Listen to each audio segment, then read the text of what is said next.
नमस्कार, मैं हूं निकिता और आप देख रहे हैं सत्यहिंदी.com। चलिए एक नजर डालते हैं अब तक की सुर्खियों पर।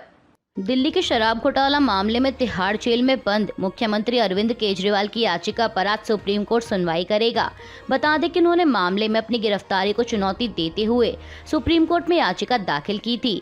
केजरीवाल ने सुप्रीम कोर्ट से कहा था कि मामले में उनकी अवैध गिरफ्तारी स्वतंत्र और निष्पक्ष चुनाव तथा संघवाद पर आधारित लोकतंत्र के सिद्धांतों पर हमला है। वहीं अब उनकी इस याचिका पर अदालत आज सुनवाई करेगी।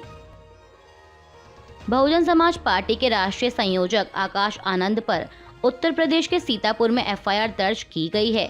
पुलिस के मुताबिक उन पर यह एफआईआर एक सभा के दौरान असंसदीय भाषा का इस्तेमाल करने और हिंसा भड़काने के आरोप में दर्ज की गई। सीतापुर के पुलिस अधीक्षक चक्रेश मिश्रा ने बताया कि आचार संहिता का मुकदमा दर्ज हुआ है। मीडिया रिपोर्ट्स के मुताबिक आकाश आनंद ने सीतापुर में एक राजनीतिक भाषण में मौजूदा बीजेपी सरकार की तुलना अफगानिस्तान में तालिबान के शासन से की थी और बीजेपी की सरकार को आतंकवादियों की सरकार कहा था। उन्होंने बीजेपी सरकार की नीतियों पर सवाल उठाते हुए कहा कि यूपी पूरे देश में अपनी बहन बेटियों पर अत्याचार के मामले में नंबर 1 बन चुका है। जो सरकार बहन बेटियों पर अत्याचार होने दे, जो बच्चों को भूखा रखे, जो बड़े बुजुर्गों को फ्री राशन के नाम पर गुलाम बनाकर रखे, जो युवाओं को बेरोजगार रखे, ऐसी सरकार को क्या कहना चाहिए। बसपा नेता इतने पर ही नहीं रुके। उन्होंने आगे कहा कि ऐसा शासन पता है कहाँ होता है। ऐसी सरकार आतंकवादियों की सरकार होती है। ऐसी सरकार तालिबान अफगानिस्तान में चलती है। भाजपा की सरकार बुलडोजर की सरकार नहीं, आतंकवादियों की सरकार है। ऐसी सरकार के खत्म होने का अब समय आ गया है। देश के कई राज्यों में लोकसभा चुनाव के साथ ही विधानसभा चुनाव भी होने हैं और इन्हीं में से एक राज्य है उड़ीसा। अब ऐसे में चुनाव के मद्देनजर तैयारियों में जुटी कांग्रेस ने कल रविवार को अपने उम्मीदवारों की एक और लिस्ट जारी की है। इस लिस्ट में पार्टी ने उड़ीसा की 2 लोकसभा सीटों और 8 विधानसभा सीटों पर उम्मीदवारों के नामों का ऐलान किया है। बता दें कि कांग्रेस ने इस लिस्ट में अपने 2 प्रत्याशियों का नाम भी बदला है। पार्टी ने संबलपुर लोकसभा सीट से प्रत्याशी दुलाल चंद्र प्रधान को बदलते हुए नागेंद्र प्रधान को उम्मीदवार बनाया है। इसके अलावा बारीपदा विधानसभा सीट से प्रत्याशी बादल हेम्ब्रम को बदलकर प्रमोद कुमार हेम्ब्रम को टिकट दिया गया है। देश में लोकसभा चुनाव के बीच तीखी जुबानी जंग जारी है। इस कड़ी में एआईएमआईएम प्रमुख असदुद्दीन ओवैसी ने केंद्र की बीजेपी सरकार पर तीखा हमला बोला है। दरअसल आपको बता दें कि बीजेपी मुसलमानों को मुद्दा बनाते हुए लगातार विपक्ष को घेर रही है और इसी कड़ी में केंद्रीय गृह मंत्री अमित शाह ने कहा कि देश शरिया से नहीं बल्कि संविधान से चलेगा। अब उनके इसी बयान पर पलटवार करते हुए ओवैसी ने कहा कि देश किसी भी मजहब के नियमों के मुताबिक नहीं चलना चाहिए। उन्होंने पूछा कि देश कहां शरीयत के मुताबिक चल रहा है, यह तो अभी भी संविधान के मुताबिक चल रहा है। ओवैसी ने कहा कि बात जहां तक शरीयत की है तो फ्रीडम ऑफ रिलीजन के तहत मुसलमानों को शरीयत का अधिकार मिला हुआ है। उन्होंने आगे संविधान सभा की बैठक का जिक्र करते हुए कहा कि जब संविधान बन रहा था तब स्वतंत्रता सेनानियों और संविधान निर्माता ने साफ कर दिया कि मुस्लिम पर्सनल लॉ को नहीं छुएंगे। यह एक मजहब की सभ्यता और संस्कृति को संरक्षित करने की बात है। क्या अमित शाह उनसे भी बड़े हो गए हैं? असदुद्दीन ओवैसी इतने पर ही नहीं रुके। उन्होंने आगे प्रधानमंत्री मोदी को भी घेरते हुए कहा कि पीएम मोदी देश में तो मुस्लिम अधिकारों को लेकर कुछ और करते हैं, लेकिन जब अरब या दुबई जाते हैं तो वहां के बादशाहों से ऐसे लिपट लिपट के गले मिलते हैं जैसे 2 बिछड़े हुए भाई मिल रहे हों। ओवैसी ने पूछा कि वहां जाकर शरीयत की बात क्यों नहीं करते।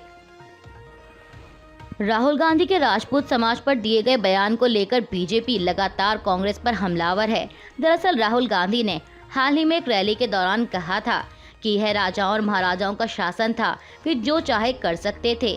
अगर उन्हें किसी की जमीन चाहिए तो वे उसे छीन लेते थे, लेकिन कांग्रेस पार्टी और हमारे कार्यकर्ताओं ने देश की जनता के साथ मिलकर आज़ादी प्राप्त की, लोकतंत्र लाए, देश को संविधान दिलवाया और राजाओं की मनमानी खत्म की।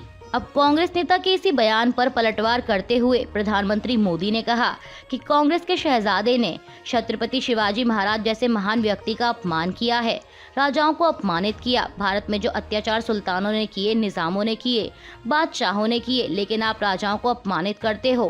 कांग्रेस को औरंगजेब के अत्याचार याद नहीं आते, जिसने हमारे सैकड़ों मंदिरों को तोड़ा, अपवित्र किया।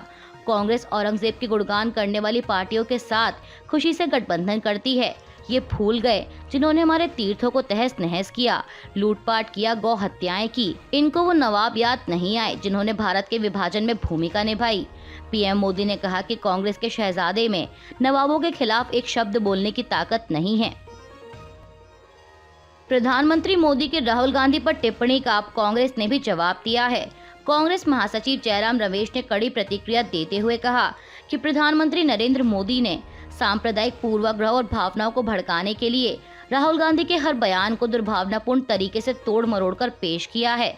जयराम रमेश ने कहा कि प्रधानमंत्री के भाषण शर्मनाक हैं और वे दयनीय होने से कहीं आगे निकल गए हैं। कांग्रेस महासचिव ने एक्स पर लिखा कि पीएम मोदी सांप्रदायिक पूर्वाग्रह और भावनाओं को भड़काने और उकसाने के लिए दुर्भावनापूर्ण और शरारती तरीके से राहुल गांधी के हर बयान को तोड़ मरोड़ कर पेश करते हैं। उनका सत्ता से बाहर जाना जरूरी है और इस बात के एहसास ने उन्हें और अधिक हताश कर दिया है। उनके चुनावी भाषण वास्तव में शर्मनाक हैं। केंद्रीय गृह मंत्री अमित शाह का एक वीडियो इस समय सोशल मीडिया पर जमकर वायरल हो रहा है। इस वीडियो में वे कथित तौर पर कहते हुए सुनाई दे रहे हैं कि भाजपा की सरकार बनेगी तो गैर संवैधानिक SC, ST और OBC के आरक्षण को हम समाप्त कर देंगे। हालांकि यह एक फेक वीडियो है और मामले को लेकर पुलिस को शिकायत मिली है, जिसके आधार पर केस दर्ज किया गया। दिल्ली पुलिस की तरफ से इस मामले में IPC की धारा 153, 153A, 465, 469, 171G और 66C IT एक्ट के तहत केस दर्ज किए गए हैं।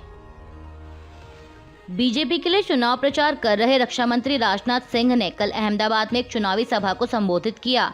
इस दौरान उन्होंने कहा कि भारत अब कमजोर भारत नहीं है। सैन्य नजरिए से भी भारत अब एक ताकतवर देश है।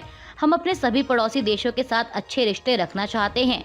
उन्होंने आगे चीन को लेकर कहा कि मुझे लगता है कि हमें वार्ता का नतीजा निकलने का इंतजार करना चाहिए, लेकिन मैं देश के लोगों को ये भरोसा देना चाहता हूं कि भारत कहीं भी झुका नहीं है और आगे भी नहीं झुकेगा।